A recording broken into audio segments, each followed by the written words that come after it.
안녕하세요, 시스템베이스입니다. 이 영상은 시리얼 통신 IoT 전문 기업으로서 수많은 산업 현장의 대부분이 여전히 시리얼 통신을 사용하고 있지만 정작 담당자들은 시리얼 통신이 무엇인지 잘 알지 못하여 이슈 발생 시 어려움을 겪는 경우가 종종 있습니다. 그래서 이러한 분들께 쉽고 간단하게 시리얼 통신의 이해를 돕고자 만들어졌습니다. 먼저 시리얼 통신의 역사를 간단하게 알아보겠습니다. 시리얼 통신은 커런트 루프로 시작되었습니다. 이 방식은 두 와이어 케이블상의 전류 유무로 데이터 통신을 하는 수단으로 4에서 20mA의 전류를 흘렸다가 끊었다가 하면서 1과 0의 정보를 전송하는 방식입니다. 이 커런트 루프 방식에 모스 부호, 텔레타이프, 보도 부호, 아스키 부호 방식을 적용하여 데이터를 전송하였습니다. 시리얼 통신의 연역을 간단하게 살펴보면 1962년도에 RS-232 방식이 최초로 소개되었고 1969년도에 TIA-232C 방식이 발표되었습니다. RS-232의 제약을 극복하기 위한 시도로 1976년도에 RS-422 방식이 그리고 약 1977년도에 RS-485 방식이 제안되었으며 이를 통해 전송 거리와 전송 속도 등이 개선되었습니다. 또 TIA-232C 방식은 1986년도에 TIA-232T, 1997년도에 TIA-232F 형태로 발전되었습니다. 현대에 이르러서는 1995년 애플사의 파이어와이어를 표준화한 IEEE 1394와 컴팩, IBM, 인텔, 노텔 등 7개사가 공동 개발하여 1996년 발표된 USB 및 2003년 처음으로 규격이 제정된 직렬 ATA인 SATA 등이 시리얼 통신의 명백을 잇고 있습니다. 최근에는 대표적인 패러렐 버스인 PCI 버스가 데이터 위드의 증대와 동작 클럭의 고속화의 한계에 부딪혀 시리얼 통신으로 변화하여 나온 것이 PCI 익스프레스입니다. 시리얼 통신을 위해서는 UART라는 컨트롤러를 사용해야 합니다. 일반적으로 시리얼 통신은 UART는 시리얼 통신이라 하며 Universal Asynchronous Receiver Transmitter. 의 약어로 우리말로는 범용 비동기화 송수신기라고 합니다. 이 UART에 대한 내용은 추후 영상에서 자세하게 다룰 것이기 때문에 간단하게 살펴보겠습니다. UART는 초창기 컴퓨터를 제작할 때 사용된 8250이라는 반도체였습니다. 현재 파나소닉으로 알려진 당시 일본의 내셔널이라는 회사에서 이 반도체를 16450으로 개선하였고 이후 기능을 다시 한번 개선한 164-550이라는 UART 컨트롤러가 전 세계적으로 대히트를 기록하면서 사실상 UART 컨트롤러의 표준이 되었습니다. 이후 여러 경쟁 업체가 뛰어들면서 통신 채널을 2채널과 4채널로 늘린 164-552, 164-554 등이 만들어졌고 개발 경쟁이 심화되면서 164-650, 164-750, 164-850과 같이 보다 높은 기능의 제품을 발표하기 시작했습니다. 여기서 UART의 이름의 이 자리는 기능의 버전을 그리고 이 자리는 채널의 개수를 나타내고 있음을 알 수 있습니다. 국내에서는 저희 시스템 베이스가 P4 256바이트를 내장하고 RS-422, RS-485 통신에 개폐 신호를 자동으로 처리해주는 오토 토글링 등의 기능을 갖춘 164-1050을 개발하여 발표했습니다. 시리얼 통신 기술은 우리 일상 속 깊은 곳에 자리 잡고 있으며 다양한 형태로 사용되고 있습니다. 일반적인 출근길만 예를 들어도 집에서 나오는 순간 현관의 조명들, 엘리베이터 탑승을 위한 호출 및 층간 이동, 버스나 전철의 위치를 안내하는 전광판, 대중교통 탑승을 위한 카드 결제 리더기, 커피를 주문하기 위한 키오스크, 건물 내 에스컬레이터, 출퇴근 지문 및 카드 리더기, 쾌적한 사무 환경을 만들어주는 공조 시스템 등 이처럼 오래된 통신 기술인 시리얼 통신은 급격하게 기술이 발전된 현재에도 우리의 실생활에 여전히 밀접하게 사용되고 있습니다. 직렬 통신과 병렬 통신에 대해 알아보겠습니다. 일반적으로 정보를 교환하는 방법은 시리얼 통신이라 하는 직렬 통신과 패러렐 통신이라 하는 병렬 통신 이 두 가지로 나눌 수 있습니다. 직렬 통신은 한 회선에 일렬로 데이터를 전송하는 방식이고 병렬 통신은 여러 회선으로 데이터를 동시에 전송하는 방식입니다. 시스템 베이스의 S 문자 데이터를 전송할 때 두 통신의 데이터 전송 모습을 비교해 보겠습니다. 이 데이터를 직렬 통신으로 전송하면 그림과 같이 데이터 정보를 한 개의 비트 단위로 전송하게 됩니다. 이 데이터를 병렬 통신으로 전송하면 그림과 같이 데이터 정보를 한 번에 전송하게 됩니다. 직렬 통신과 병렬 통신은 전송 방식에서 차이가 있듯이 두 통신 간에는 속도의 차이가 있습니다. 간단하게 예를 들어 1차선 도로 위에 8대의 자동차가 목적지에 도착하는 것과 8차선 도로 위에 8대 자동차가 목적지에 도착하는 것을 생각하면 됩니다. 당연히 8차선 도로인 병렬 통신이 데이터 전송 속도가 더 빠른 것을 확인할 수 있습니다. 단, 여기에는 도로의 포장 상태를 의미하는 매질이 서로 동일해야 한다는 조건이 있습니다. 다음은 기술 구현의 차이가 있습니다. 단순히 하나의 회로만 필요로 하는 직렬 통신에 비해 여러 개의 회선을 필요로 하는 병렬 통신의 기술 구현은 추가적으로 수신 측에서 받은 데이터를 다시 조합하는 장치가 필요하기 때문에 비교적 복잡할 수밖에 없고 비용 역시 병렬 통신이 더 높을 수밖에 없습니다. 직렬 통신은 전송 속도가 비교적 느린 반면 오류가 날 가능성이 적기 때문에 실시간으로 적은 양의 데이터 처리를 요구하는 컴퓨터와 외부 장비 간의 통신과 같은 원거리에 적합하며 대표적인 장치로는 RS-232 포트, LAN, USB 등이 있습니다. 병렬 통신은 데이터 처리 속도가 빠른 반면 신호간 간섭으로 오류가 날 가능성이 큽니다. 그래서 많은 양의 데이터 처리를 요구하는 컴퓨터 내부 장치 간의 통신과 같은 근거리에 적합하며 대표적인 장치로는 HDD와 PCI 등이 있습니다. 끝으로 직렬 통신과 병렬 통신을 비교하기 쉽게 간단한 표로 정리해봤습니다. 동기 전송과 비동기 전송에 대해서 알아보겠습니다. 동기라는 말은 여러 개가 있을 때 서로 시간적인 관계가 일치해 있는 것을 말합니다. 즉, 동기 전송은 보내는 측과 받는 측의 시간을 맞추는 것이고 비동기 전송은 시간을 맞추지 않는 것이라고 보시면 됩니다. 두 전송 방식에 대해 최대한 쉽고 간단하게 설명해 보겠습니다. 동기 전송은 연속적인 전송으로 전송할 데이터를 프레임으로 구성하며 동기 문자를 추가하여 전송합니다. 동기 전송은 송수신 측에 동일한 타이밍이 맞추어져야 전송된 데이터를 정확하게 수신할 수 있습니다. 그 이유는 당극 RZ을 예로 들면 송신 측에서 1과 0의 데이터를 보낼 때 전압이 없는 상태인 0을 지속적으로 보낼 경우 수신 측에서는 0으로 인식만 될 뿐 몇 개가 들어왔는지 알 수 없습니다. 그래서 양측에 1초에 몇 개를 보내는지 시간을 맞춰주는 역할을 하는 동기 문자를 추가해야 합니다. 이처럼 동기 전송은 큰 크기의 데이터 프레임을 고속 전송할 때 사용하는 방식으로 비효율적이지만 단순하다는 특징이 있습니다. 비동기 전송은 간헐적인 전송으로 동기 전송과 달리 양측의 시간을 맞추지 않고 보내는 문자 앞 뒤에 데이터의 시작과 끝을 알리는 스타트 비트와 스톱 비트를 추가하여 문자 단위로 전송합니다. 간헐적으로 전송하는 비동기 전송의 특성상 휴지 시간이 발생합니다. 이처럼 비동기 전송은 소량의 데이터를 전송할 때 사용하는 방식으로 효율적이지만 비교적 느리다는 특징이 있습니다. 끝으로 동기 전송과 비동기 전송을 쉽게 비교할 수 있는 표를 만들어 보았습니다.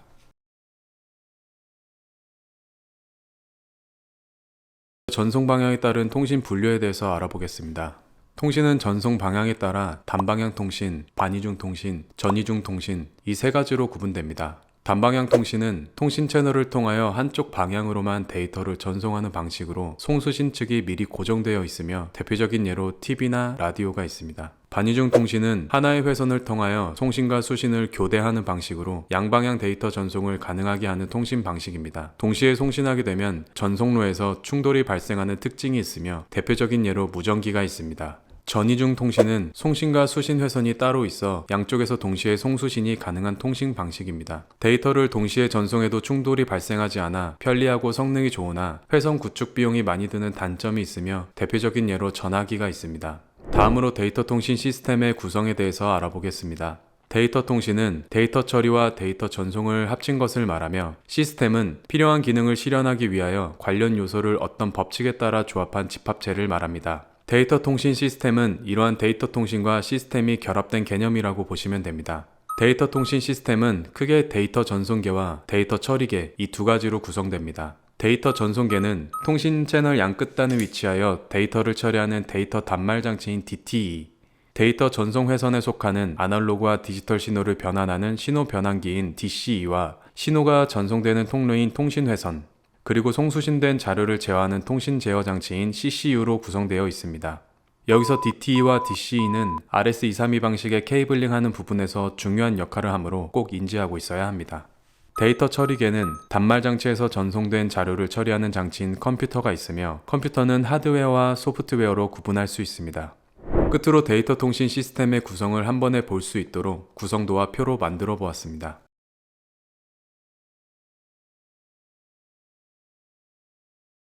비동기 시리얼 통신 시스템의 구성에 대해서 알아보겠습니다. 비동기 시리얼 통신 시스템은 데이터 처리부와 UART 컨트롤러, 라인 트랜시버, 그리고 커넥터로 구성되어 있으며 각 구성품에 대해 알아보겠습니다. 데이터 처리부는 대부분의 전자제품에 채용돼 전자제품의 두뇌 역할을 하며 제품의 다양한 특성을 컨트롤하는 비메모리 반도체인 MCU가 사용됩니다. UART 컨트롤러는 쉽게 말해 시리얼 통신 컨트롤러입니다. 기본 기능은 패러렐 데이터를 데이터 처리부로부터 받아서 시리얼 데이터로 변환하여 전송하고 반대로 시리얼 통신을 수신하여 패러렐 데이터로 변환해주는 작업을 합니다. 이 외에도 입력 모뎀 신호를 모니터링하고 출력 모뎀 신호를 제어하는 역할도 합니다. 기본적으로 UART는 TTL 또는 CMOS 레벨의 신호로서 PCB상에서 돌아다닐 수 있는 레벨의 신호입니다. 이 신호를 그대로 커넥터와 케이블을 통해 전송하게 되면 신호가 감쇄되어 멀리 전송할 수 없습니다. 라인 트랜시버는 이 신호를 증폭하는 역할과 MCU가 판별하기 좋게 변형해주는 역할을 합니다. 시리얼 통신 중 RS232, RS422, RS485는 정기적인 신호 레벨이 다르기 때문에 RS232형 트랜시버 IC를 사용하면 RS232 통신 시스템이 되고 RS422이나 RS485용 트랜시버 IC를 사용하면 RS422 또는 RS485 통신 시스템이 됩니다. 현장에서 가장 문제가 많이 발생하는 부분인 만큼 커넥터와 케이블의 품질은 중요한 요소입니다. 산업용 필드버스 쪽으로 오면서 케이블과 커넥터 부분을 표준으로 제정하여 보다 안정적으로 동작하도록 하고 있습니다. 특히 케이블 부분에서는 쉴드 부분을 확실하게 처리하여 만든 케이블을 사용하여 외부 영향을 받지 않도록 해야 합니다. 시리얼 통신에서는 24AWG의 케이블이 주로 사용되고 있습니다.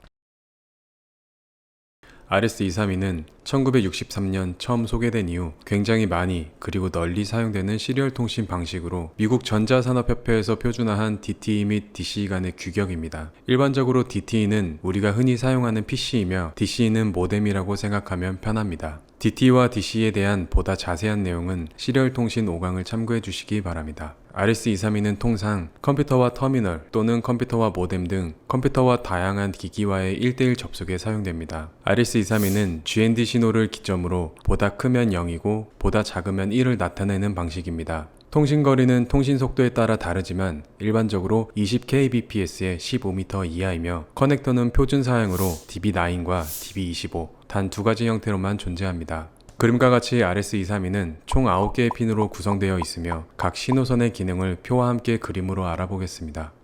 RS232 신호선들은 짝으로 이뤄진 것들이 있습니다. 우선 DTR은 해당 장비가 통신 준비가 되어 있다는 것을 상대 장비에게 알려주는 신호이고 DSR은 상대 장비가 통신 준비가 되어 있는지를 감지하는 신호선입니다. 보통은 이 신호선들을 이용해서 상대 장비와 연결되었는지를 체크합니다. TXD와 RXD는 시리얼 데이터를 주고받는 신호입니다. RTS는 자신의 수신 버퍼 상태를 알려주는 신호이고 CTS는 상대의 수신 버퍼의 상태를 받는 신호입니다. DCD는 모뎀이 상대편 모뎀과 전화선 등을 통해 접속이 완료되었을 때 상대편 모뎀에서 캐리어 신호를 보내오는데 이 신호를 검출하여 DTE에 알려주는 신호선입니다. 이 캐리어 신호를 검출하면 통신 양단 간 통신선로가 구축되어 있음을 알 수 있습니다. RI는 링 인디케이터 신호로 전화가 와서 벨소리가 울리고 있음을 알려주는 신호입니다. RS232의 9개 신호선 중 기본으로 TXD, RXD, GND 세 가지 선으로만 사용하는 경우가 많으며 최근에는 플로우 컨트롤 등을 사용하기 위해 5선 방식도 사용하며 업체에 따라 다양한 조합으로 사용되기도 합니다. 다음은 통신 방식에 따른 연결도에 대해서 알아보겠습니다.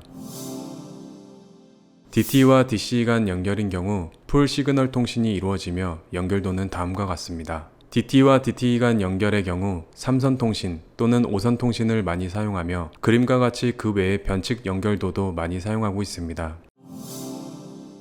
RS232의 통신에서는 양단 간 오버런 에러가 발생하지 않도록 데이터의 흐름을 제어할 수 있으며 이러한 흐름 제어를 플로우 컨트롤 또는 핸드쉐이킹이라 합니다. 플로우 컨트롤은 하드웨어적으로 제어하는 방법과 소프트웨어적으로 제어하는 방법이 있으며 지금부터 하나씩 알아보겠습니다. 하드웨어 플로우 컨트롤은 RS232 모뎀 신호 중 RTS와 CTS 신호를 이용하며 DTE와 DTE가 통신하는 경우를 예를 들어보겠습니다. 그림처럼 디바이스 A와 디바이스 B가 서로 통신하고 있을 때 A는 DTR 신호를 통해 정상 동작 상태임을 B에게 알려줍니다. 그리고 상대편 장비의 상태를 DSR 신호로 알 수 있습니다. 이후 A가 RTS 신호로 데이터를 수신할 준비가 되어 있음을 알리면 B는 A의 상태를 CTS 신호로 확인하여 TXD로 데이터를 출력합니다. A에서 일정량 이상의 데이터를 수신하여 더 이상 받을 수 없을 때 RTS 신호를 통해 더 이상 수신할 수 없음을 알립니다. B는 CTS를 통해 이를 확인하고 전송을 잠시 멈춥니다. A가 데이터 수신이 가능한 상태가 되어 RTS를 통해 이를 알리면 B는 데이터를 다시 전송하기 시작합니다. 소프트웨어 플로우 컨트롤은 모뎀 신호선이 아닌 데이터 포맷을 이용합니다. 0001-0001 데이터를 X ON이라 하고 0001-0011 데이터를 X OFF라 합니다. 수신 버퍼의 여유 공간이 충분하지 않으면 상대 측으로 X-OFF 신호를 보내고 수신 버퍼에 여유가 생기면 X-ON을 보냅니다. 상대 측으로부터 X-OFF 신호를 받으면 상대 측의 수신 버퍼에 여유가 없다고 판단하여 데이터를 송신하지 않고 상대 측으로부터 X-ON 신호를 받으면 상대 측의 수신 버퍼에 여유가 있다고 판단하여 데이터를 송신합니다. 현재에 이르러서는 DT와 DC 간의 연결로 쓰는 경우는 드물어지고 DT와 DTE 간 연결에 주로 사용하고 있습니다. 먼저 DT와 DTE 간 연결을 살펴보겠습니다. DTE와 DTE 간 연결 시에는 TXD 신호를 상대방의 RXD로, DTR 신호를 DSR 신호로, RTS 신호를 CTS 신호로 연결합니다. 그 외에 DCD와 RI는 경우에 따라 DTR이나 RTS에 연결하여 루프백 시켜서 동작시킵니다. 끝으로 DT와 DCE 간 연결을 살펴보겠습니다. DT와 DCE 간 연결은 1대1로 연결합니다. DTE에서 TXD는 입력 방향으로 이름은 TXD이지만 RXD의 기능을 하고 있기 때문에 1대1로 연결해주면 됩니다. RS422은 1976년 직렬통신 규격으로 이미 채택하여 사용 중이던 RS232의 제약을 극복하여 보다 고속 전송을 할 수 있고 전송거리도 늘리기 위하여 미국 EIA에서 규정한 표준입니다. RS422은 컴퓨터와 단말 장치 간의 직렬 통신으로 흔히 말하는 디퍼런셜 시그널, 즉 차동 신호를 이용한 통신입니다. 실제 RS422 회로를 설계할 때 사용하는 IC의 내부는 TXD 하나의 신호선을 두 개의 차동 신호로 출력시켜 리시버 쪽으로 전달하고 리시버에서 두 개의 차동 신호를 받아 RXD 하나의 신호선으로 출력시켜 줍니다. TXD 플러스 마이너스, RXD 플러스 마이너스 각 두 가닥씩 총 4가닥이 트위스트 페어 형태의 케이블을 통해 전달되므로 송신과 수신을 동시에 하는 전이중 통신이 가능하고 노이즈에 강하다는 장점이 있어서 일반적으로 115.2 kbps로 최대 1.2km까지 데이터 전송이 가능합니다.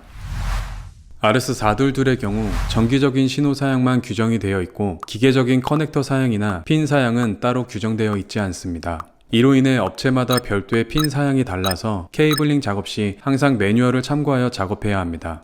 기본적으로 DB9을 사용하거나 터미널 블럭을 많이 사용하고 있습니다. RS422는 플러스 선과 마이너스 선과의 전압 차이가 보통 마이너스 0.2V보다 작으면 로우 값을 갖고 전압 차이가 마이너스 0.2V보다 크면 하이 값을 갖습니다.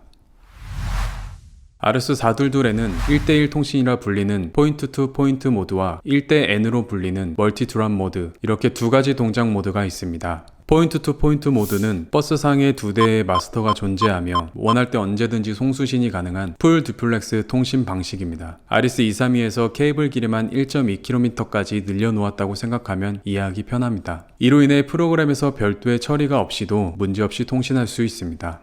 멀티 드랍 모드는 1대-N 통신 방식이라 하며 N은 통신선의 리시버 인풋 임페던스 값에 의해 결정됩니다. 버스상의 하나의 마스터와 여러 개의 슬레이브가 연결된 구조이며 마스터의 TX 신호 라인이 모든 슬레이브들의 RX로 인가되어 마스터가 보낸 정보는 모든 슬레이브들이 수신하게 됩니다. 슬레이브의 TX 라인은 여러 슬레이브가 공통으로 사용하기 때문에 동시에 송신을 하면 충돌이 발생합니다. 그래서 마스터가 TX 신호 라인을 통해 각 슬레이브들에게 데이터를 전송하면 각 슬레이브들은 목적지 주소값이 자신을 지칭하는 것인지 아닌지를 확인하고 자신에게 온 데이터라면 TX 라인을 통해 응답하고 자신을 지칭하는 것이 아니라면 폐기합니다. 오토 디렉션이라고도 불리는 오토 토글링은 TXD 신호선에서 데이터가 출력될 때 하드웨어가 이를 감지하여 출력의 접속 또는 단락 동작을 자동으로 하는 것입니다. 예를 들어 멀티 드랍 모드에서 마스터가 2개 이상의 슬레이브에게 데이터를 받고자 할 경우 슬레이브가 동시에 송신을 하면 충돌이 발생하게 됩니다. 이를 하드웨어적으로 TXD 신호선의 데이터 출력을 감지하여 동시 송신을 자동으로 제어하는 것입니다. 저희 시스템 베이스에서 만든 UART인 SB164-105X 시리즈 제품에는 그림과 같이 출력 개폐를 담당하는 TXEN 핀과 입력 개폐를 담당하는 RXEN 핀을 제공하고 있어서 RS422과 RS485 트랜시버 IC의 입출력을 자동으로 제어해 줍니다. 이를 통해 RS422이나 RS485 통신의 다양한 통신 방식을 구현할 수 있습니다. RS485는 디지털 신호 회로의 정기적 특성을 지정하는 기술 표준으로 전송 속도가 늦고 전송 거리가 짧은 RS-23이나 한 대의 마스터 장치의 슬레이브 장치 간의 데이터를 주고받는 RS-422 방식의 단점을 보완하여 최대 속도 10Mbps에 최장 1.2km 거리까지 네트워크 구축이 가능하며 버스상의 모든 디바이스들을 마스터로 구성이 가능하다는 특징이 있습니다. 또한 전이중 방식인 RS-23이나 RS-422과 달리 반이중 방식으로 통신한다는 차이가 있습니다. RS-485의 경우 정기적인 신호 사양만 규정되어 있고 기계적인 커넥터 사양이나 핀 사양은 따로 규정되어 있지 않습니다. RS-422과 마찬가지로 기본적으로는 DB9을 사용하나 터미널 블럭을 더 많이 사용하고 업체마다 별도의 핀 사양이 다릅니다. RS-485에서는 TRXD 플러스와 TRXD 마이너스 두 가닥의 통신선로를 통해 반이중 방식으로 통신을 합니다. RS-485는 플러스 선과 마이너스 선과의 전압 차이가 마이너스 0.2V보다 작으면 로우 값을 갖고 0.2V보다 크면 하이 값을 갖습니다. RS-485 신호선은 그림과 같이 TRXD 플러스, TRXD 마이너스 두 가닥을 디퍼런셜 시그널링 방식을 사용하기 때문에 노이즈가 발생하여도 플러스 선과 마이너스 선 사이의 전압 간격은 크게 차이나지 않습니다. 때문에 노이즈에 강하며 장거리 전송이 가능하여 산업 현장에서 가장 많이 사용되는 방식 중 하나입니다. RS-485는 RS-422과는 달리 버스상의 모든 디바이스들이 마스터이고 하프 듀플렉스이기 때문에 데이터 충돌이 발생할 수밖에 없습니다. 그래서 이 충돌을 감지하고 해결해 나가기 위한 방식인 에코 모드와 논 에코 모드가 만들어졌습니다. 에코 모드는 그림과 같이 수신은 항상 온 상태여서 남이 보낸 데이터를 받으면서 동시에 내가 보낸 데이터도 수신할 수 있는 구조이고, 송신은 데이터 전송 시에만 스위치 온 하도록 하여 다른 마스터 디바이스의 송신에 방해되지 않도록 합니다. 에코 모드는 TXT 데이터가 RSD 데이터로 룻백되는 것에서 이름이 붙여졌습니다. 이 에코 메시지를 통해 네트워크상의 데이터 콜리전 체크를 할 수 있으며, 만일 네트워크상에서 데이터 콜리전이 발생하면 랜덤으로 웨이트 후 재송신하는 특징을 갖고 있습니다. 예를 들어 그림과 같이 마스터 1에서 마스터 3에게 AAA라는 데이터를 전송했을 때 마스터 1의 에코 메시지가 AAA로 읽히면 자신이 송신한 메시지와 수신한 메시지가 동일하기 때문에 버스상에서 콜리전 발생 없이 정상적으로 전송되었음을 판단할 수 있습니다. 그러나 RS-485는 모든 디바이스가 마스터이기 때문에 마스터 1이 마스터 3에게 AAA를 전송할 때 마스터 N도 마스터 2에게 CCC라는 메시지를 전송할 수 있습니다. 그렇게 되면 버스상에 충돌이 발생합니다. 그러면 마스터 1의 에코 메시지는 송신한 AAA가 아닌 ABC로 룻백되고, 마스터 N은 송신한 CCC가 ABC로 룻백되면서 두 마스터는 버스상에서 충돌이 발생했음을 알게 됩니다. 이런 경우 다시 재전송을 하게 되면 또다시 충돌이 발생하기 때문에 각각의 디바이스가 랜덤하게 웨이트를 한 후 재전송을 시도하게 됩니다. 이해를 돕기 위해 도식에서는 T자 형태로 그림을 표현했지만 실제 필드에서는 순서대로 장비를 거쳐서 연결하는 데이지 체인 방식으로 결선해야 합니다. 너네커 모드는 그림에서 알 수 있듯이 송신이 온되면 수신이 오프가 되고, 송신이 오프가 되면 수신이 온되는 구조로 되어 있습니다. 이 구조에서는 에코 메시지를 받을 방법이 없기 때문에 수신 디바이스에서 데이터 손실이 발생했는지 알 수 있도록 데이터에 CRC를 함께 보내고, 수신 디바이스는 에크를 통해 데이터를 잘 받았는지 알려줍니다. 예를 들어 그림과 같이 마스터 1이 마스터 3에게 CRC 값과 함께 데이터를 전송했을 때 데이터를 수신한 마스터 3은 CRC 값과 수신 데이터 값을 비교하여 정상이면 마스터 1로 데이터를 정상적으로 수신했음을 알리는 에크를 전송합니다. 에크를 수신한 마스터 1은 자신이 전송한 데이터가 정상적으로 전송되었음을 판단할 수 있습니다. 그러나 마스터 1이 마스터 3에게 CRC 값과 데이터를 전송하는 동시에 마스터 N이 마스터 2에게 CRC 값과 데이터를 전송하면 버스상에 충돌이 발생하게 됩니다. 마스터 3과 마스터 2는 수신받은 데이터와 CRC를 비교하여 데이터가 깨졌음을 알 수 있습니다.